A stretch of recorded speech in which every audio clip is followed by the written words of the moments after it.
ទឹកដីខ្មែរជាទីមនោរម្យនៃខ្ញុំលើកដៃបង្គំខ្ញុំសូមប្រណម្យអនក្បាលគោរពបងវីរៈកងទ័ពជួរមុខសំរុកឥតឈប់លើកដៃគោរពដឹងគុណអស់មួយជីវិត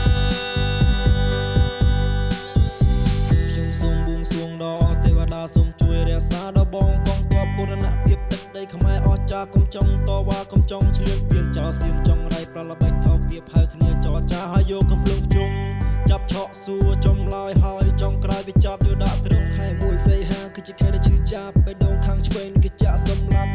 សង្គ្រាមឲ្យធ្វើឲ្យមនុស្សស្លាប់កាត់សត្វបង្ហូរឈាមក៏ព្រឹកតែឈ្មោះសង្គ្រាមហើយអ្វីក៏ចង់តែបង្ហូរឈាមហើយអ្វីក៏ចង់តែឈ្លានពានឈប់បានឈប់ទៅពួកអាចចោលសៀមឈប់មកឈ្លានពានមកលើទឹកដីខ្មែរជាទីមនោរម្យនៃខ្ញុំ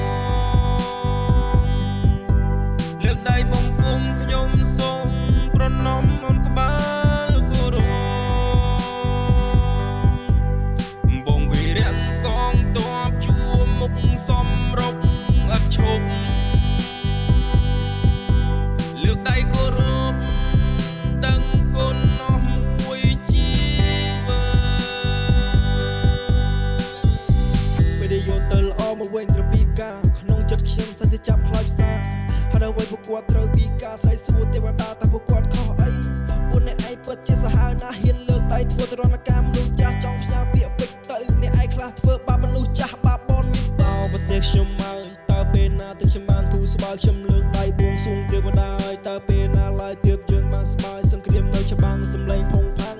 ក្មេងៗក៏មិនបានទៀនសឹកលេចមើលទិដ្ឋភាពខ្ញុំហូរទឹកភ្នែកតើពេលណាឡើយទើបយើងឆ្លងផុត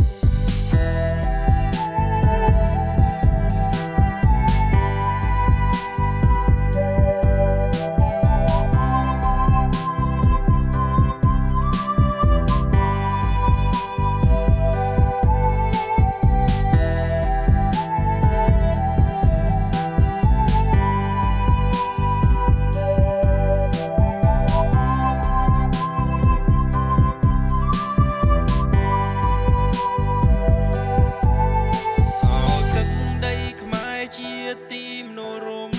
នៃខ្ញុំលើកដៃបង្គំខ្ញុំសូមប្រណម្យអនក្បាលគោរព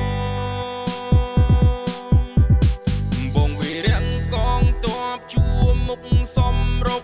ឥតឈប់លើកដៃគោរព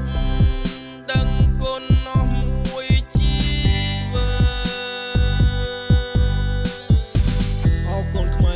ត្រូវតែចងចាំពួកសៀមហើយថៃសតែជាខ្មាំងវាចង់ឈ្លានពានវាចង់ប្រឆាំង